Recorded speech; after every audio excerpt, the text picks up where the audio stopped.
Olá, seja muito bem-vindo a mais uma sessão de Superaulas Enem 2011, uma iniciativa do Sistema Positivo de Ensino e do mais tradicional jornal brasileiro, o Estadão, que vai garantir o seu sucesso nas provas desse ano.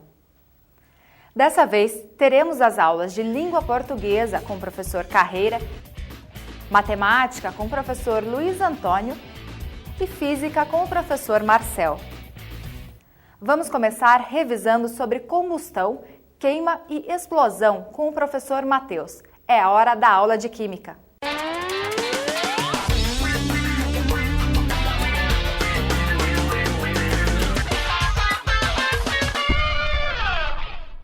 Olá pessoal, hoje nós vamos falar um pouquinho aí a respeito das reações de combustão, que é a mesma coisa que queima ou explosão. Essa é a reação mais usada quando se quer obter energia. Aí nos motores dos carros, quando se pensa na boca do fogão para fazer uma comidinha, quando se fala aí nas termoelétricas, para obtenção aí de energia elétrica. Quando se fala em queima, quando você vê alguma coisa queimando, nós temos aqui normalmente 3 fases nessa chama. Você tem aqui uma parte azul, essa parte azul é onde a combustão está começando a acontecer. É a mistura do combustível com o oxigênio, com o comburente aí do ar. E aí a hora que você passa o dedo aqui, olha, você não queima, que é a parte fria da chama. Na parte amarela é onde acontece a combustão incompleta. Nós vamos mostrar como é que se equaciona daqui a pouquinho. E a parte mais quente da chama é uma parte invisível, que sobrepõe aqui essa parte amarela. E para a gente mostrar isso, para mostrar que é a parte mais quente, quando a gente aproxima aqui do papel, olha, veja que eu não preciso encostar lá, olha, que nós já temos aqui a combustão. E para não pegar fogo no estúdio, vamos apagar aqui, olha. Quando se fala na reação de combustão, lógico que a gente tem que pensar aí nos combustíveis convencionais, E aí temos aí os derivados de petróleo, que é quando se fala no combustível fóssil, e no etanol. E aí eu queria que você acompanhasse na tela toda essa sequência de equacionamento para a gente ver todas as reações que acontecem numa queima. Acompanhe aí comigo. Pegando como exemplo aí os combustíveis fósseis, Combustível fóssil, essencialmente os derivados de petróleo, é uma grande mistura de hidrocarbonetos que a gente pode representar aí por CXHY. E o etanol, o nosso grande combustível obtido da cana-de-açúcar, a gente representa aí por C2H5OH. Quando se fala em reação de combustão, é a reação com o oxigênio, o oxigênio presente aí no ar. A maior parte do combustível sofre a combustão completa, produzindo aí gás carbônico e água, que é aquela parte mais quente da chama. Só que uma pequena parte do combustível sofre combustão incompleta, produzindo aí CO e água e carvão em água. CO e água e carvão em água são as combustões chamadas aí de incompleta ou então combustão parcial. Só que o que entra no motor para fazer a combustão é o ar atmosférico. Então, além do oxigênio, nós também temos a presença do nitrogênio. O nitrogênio é uma substância que apresenta uma reatividade muito pequena. Mas dentro do motor, com bastante temperatura, a pressão exercida pelos pistões lá no motor, o nitrogênio acaba reagindo um pouquinho. E sai aí nos canos de escapamento também o NO. O nitrogênio N2 é muito pouco reativo. Mas o NO é uma substância muito reativa. Assim que sai dos canos de escapamento, ele se transforma instantaneamente em NO2. Nos combustíveis derivados de petróleo, aí nos combustíveis fósseis, nós ainda temos certas quantidades de enxofre. Esse enxofre reage com o oxigênio e produz o SO2. E esse SO2, em contato com o ar atmosférico, se transforma em SO3. E ainda, no caso dos combustíveis fósseis, nós temos também hidrocarbonetos não queimados, quer dizer, que passam aí por todo o processo sem sofrer a combustão. E no caso do etanol, nós temos a produção ainda do etanol, que é o C2H4O, que é um aldeído, que trata-se de uma substância aí bastante tóxica. Agora a gente tem que dar uma olhadinha no que essas substâncias que saem aí nos canos de escapamento, lançadas na nossa atmosfera, podem causar de mal.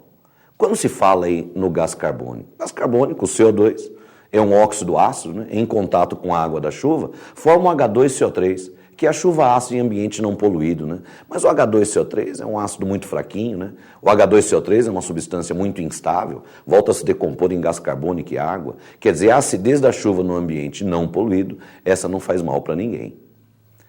O grande problema do CO2 é que, aliás, o problema é o seu excesso.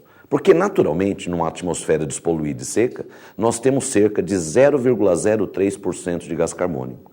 E essa quantidade de gás carbônico, de 0,03%, é fundamental porque o CO2 ele retém calor aqui na Terra. E essa retenção de calor é chamado de efeito estufa, que é um fenômeno natural e fundamental para o controle térmico da Terra. Mas nos canos de escapamento, saindo essa quantidade excessiva de CO2, a retenção de calor ficou maior. E com essa retenção de calor maior, houve um aumento na temperatura média da Terra. É por isso que o CO2 é apontado como o grande vilão aí do aquecimento global. Uma outra substância que a gente tem que comentar é o monóxido de carbono, o CO. Essa substância, esse gás, é uma substância altamente tóxica. Só para lembrar um pouquinho, o transporte de gases dentro do nosso organismo, quando a gente respira, o oxigênio vai lá para o pulmão, jogado na corrente sanguínea, a hemoglobina se liga ao oxigênio, né? E essa ligação do oxigênio com a hemoglobina é uma ligação muito instável. Mas aí a hemoglobina consegue carregar um pouquinho o oxigênio. Mas como essa ligação é instável, essa ligação se quebra. Aí vem uma outra hemoglobina, carrega mais um pouquinho, que se quebra, carrega mais um pouquinho, até chegar o oxigênio à célula. Quando o oxigênio é entregue aí à célula, a mitocôndria, né, pega o oxigênio, faz oxidação celular, ciclo de Krebs, produz ATP e produz energia e produz gás carbônico. Esse gás carbônico é lançado na corrente sanguínea. Aí a hemoglobina se liga ao CO2, só que essa ligação entre hemoglobina e gás carbônico também é uma ligação instável, então ela se quebra rapidinho. Mas a hemoglobina carrega um pouquinho, a ligação quebra, vem uma outra hemoglobina, pega o CO2, carrega mais um pouquinho até chegar aos pulmões, onde nós jogamos isso para a atmosfera. O monóxido de carbono com a hemoglobina forma uma ligação estável. Então, se eu estou num ambiente onde tem uma quantidade, nem precisa ser muito grande, de monóxido de carbono, conforme a gente vai respirando, esse CO que cai na corrente sanguínea, a hemoglobina se liga ao CO e essa ligação demora para quebrar. Se essa ligação demora para quebrar, quer dizer que essa hemoglobina não vai se ligar ao oxigênio. E se não vai se ligar ao oxigênio, vai começar a faltar oxigênio aí nas células. Pode causar até a morte. É por isso que a gente não pode ficar esquentando um carro dentro de uma garagem fechada. Essa substância, o monóxido de carbono, é o responsável por aquela placa que aparece em alguns túneis um pouquinho mais longos que vem escrito assim: em caso de congestionamento, desligue o motor. Uma outra substância que a gente também tem que levar em conta é a fuligem. A fuligem é o carvão, é o único produto sólido da combustão. O nosso pulmão, ele sabe trabalhar direitinho com substância gasosa. Com substância sólida ele não é muito bom, não. Então é por isso que pessoas que moram ou trabalham em regiões metropolitanas, como respiram muito dessa fuligem, que ele fica em partículas, né, muito pequenininhas aí na atmosfera, isso daí vai para o pulmão e a eliminação é dificultada. A fuligem é o grande responsável por doenças respiratórias como rinite, asma, bronquite, tão comuns em pessoas que trabalham ou moram nessas regiões metropolitanas. Durante a combustão, nós mostramos, né, que o que entra para fazer a combustão é o ar atmosférico, e aí você tem a entrada de nitrogênio e oxigênio.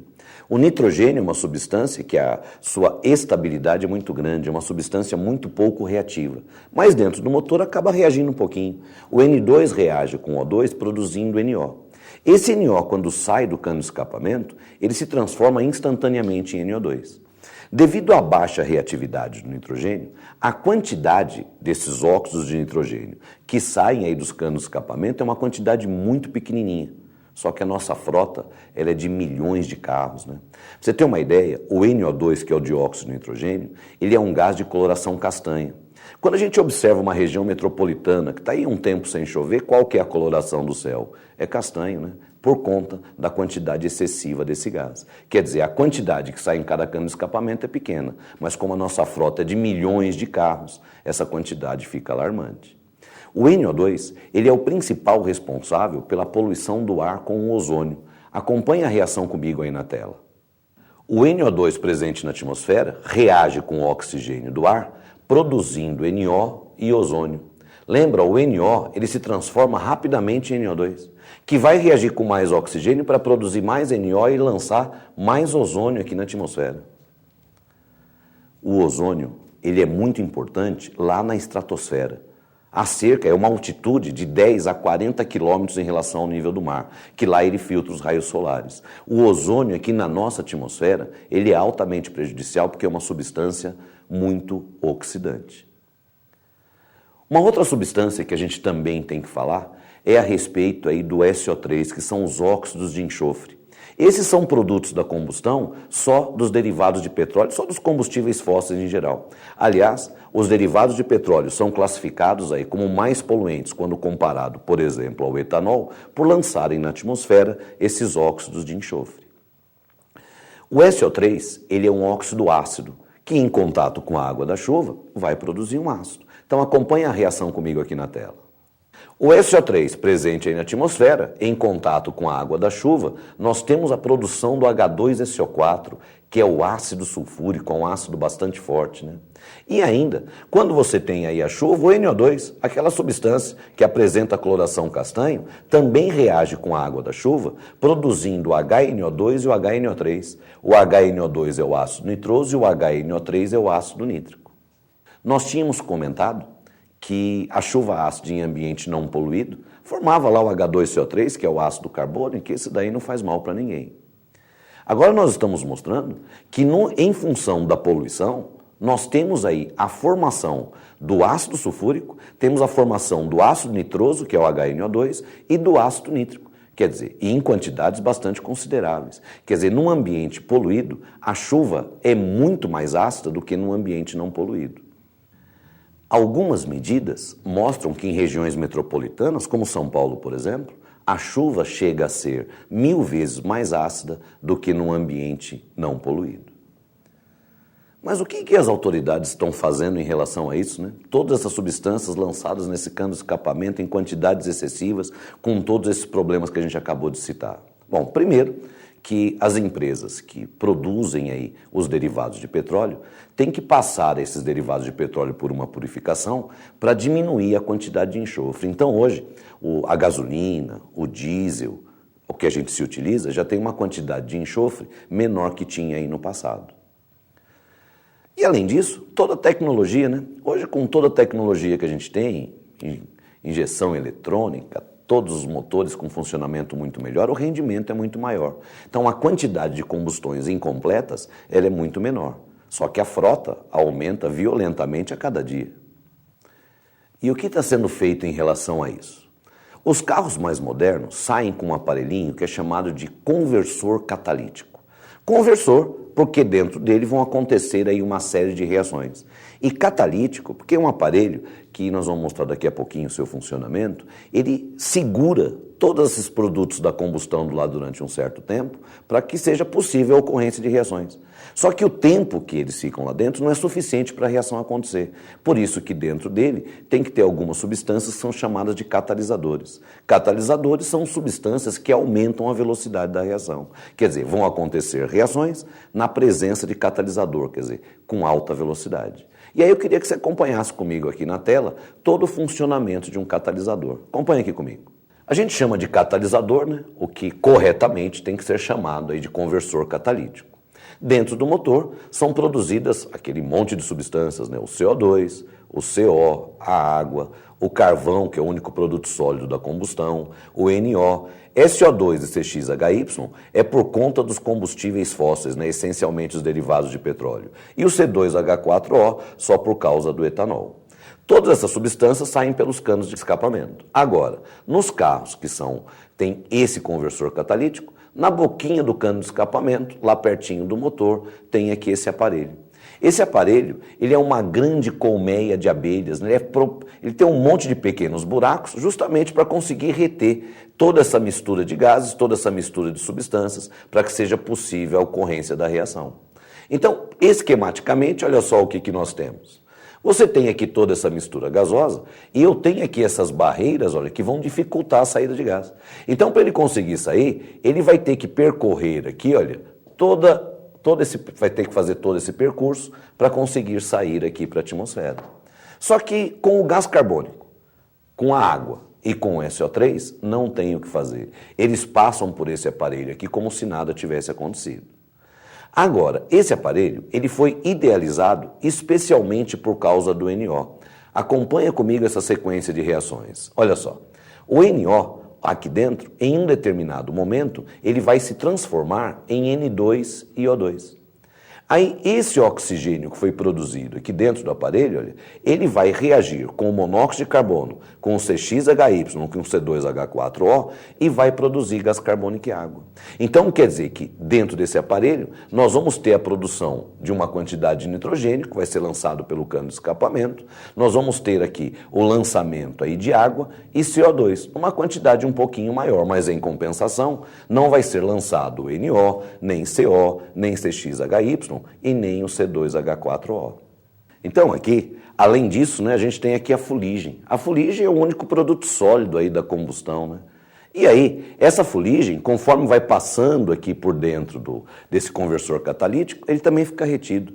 Então um carro que tem aí o conversor catalítico, a quantidade de fuligem que sai no cano de escapamento é uma quantidade bem menor. Se bem que sempre sai, né? Porque quando a gente pega aí qualquer que seja o combustível usado pelo carro, se você passa o dedo dentro do cano de escapamento, ele sai preto, né? O responsável é exatamente a fuligem. Mas voltando aqui a essa tela, acompanha aqui, olha. Essas aqui são todas as substâncias que são lançadas num cano de escapamento de um carro que não tem conversor catalítico. E essas aqui são as substâncias que são lançadas no motor de um carro que tem o conversor catalítico. Quer dizer, o conversor catalítico faz com que o lançamento de substâncias aí na atmosfera sejam substâncias muito menos prejudiciais sem a sua utilização. Então é por isso que a gente tem que aprovar o conversor catalítico e tem que incentivar aí o seu uso. E aí chega a ser alguns absurdos, né? Porque esse aparelho ele é relativamente caro e depois de um tempo, é lógico, como qualquer outra peça, ele tem um tempo de vida útil, ele vai ter que ser trocado. Você lembra que nós mostramos o aparelho agora há pouco? Lá o conversor catalítico era uma colmeia de abelhas. Hoje, quando você tem o carro vistoriado, em uma batida qualquer dos policiais, eles dão uma olhadinha para ver se tem um conversor catalítico. Mas quando quebra o conversor catalítico, o motorista, ao invés de trocar, sabe o que eles fazem? Eles quebram aquela colmeia, quebram e voltam lá. A hora que o policial olha, está lá o conversor catalítico, mas ele não está funcionando. A esperteza contribuindo aí para que o planeta fique ainda pior, né? Mas veja bem, mas e você? O que está fazendo, né? As autoridades estão forçando aí os que comercializam aí o petróleo a passar por uma purificação para que se tenha aí menores quantidades de enxofre. A indústria automobilística aumentando a tecnologia dos motores para ter mais combustão completa, o conversor catalítico para diminuir aí os poluentes. E nós, o que estamos fazendo, né? Mas o que a gente pode fazer? Onde é que eu posso contribuir para essas reações de combustão? Primeiro, eu posso usar menos carro. Só que a gente sabe que isso nem sempre é possível. Mas se for possível, por favor, um sacrifíciozinho. E afinal de contas, né, uma caminhada não faz mal para ninguém, aliás, faz muito bem. E outra coisa, né? Antigamente tinha um ditado que dizia assim, que todo homem ele tem que escrever um livro, ter um filho e plantar uma árvore. E é lógico que esse ditado continua valendo, porém, com algumas evoluções, né? Porque tem que continuar, o homem tem que escrever um livro mesmo, tem que deixar aí todos os seus experimentos aí para a posteridade, né? Tem que ter um filho, e um filho só, porque vocês custam caro pra caramba. Agora tem que plantar árvore, mas não é uma árvore, nós temos que plantar muita árvore. É aí que a gente pode dar uma contribuição significativa aí para o planeta. Acompanha comigo aí na tela essa tão famosa e maravilhosa reação. Dá uma olhadinha aqui comigo. A reação de fotossíntese. Os vegetais absorvem o gás carbônico da atmosfera, que é exatamente isso que a gente quer, né? Tirar o CO2 para diminuir essa intensificação do efeito estufa. Absorve a água líquida aí do solo. Com a luz que é proveniente aí do sol, ele faz essa reação, produzindo aqui o C6H12O6, que é o seu alimento, né? Que faz com que a planta aí cresça, levando o gás oxigênio aí novamente para a atmosfera. Essa reação de fotossíntese é o que é chamado aí de sequestro de carbono. Então, quando se fala em sequestro de carbono, quer dizer, a plantação aí de árvores, de vegetais em geral, para se retirar o gás carbônico aí da atmosfera. Então, essa coisa de sustentabilidade, que parece que está tão distante, né, que eu não posso ajudar em nada, está aí. Então, você que ainda é novo, não esqueça. escreva um livro, tenha um filho e plante muitas árvores. O planeta pede a sua ajuda. Valeu? Até a próxima, foi um prazer. Tchau.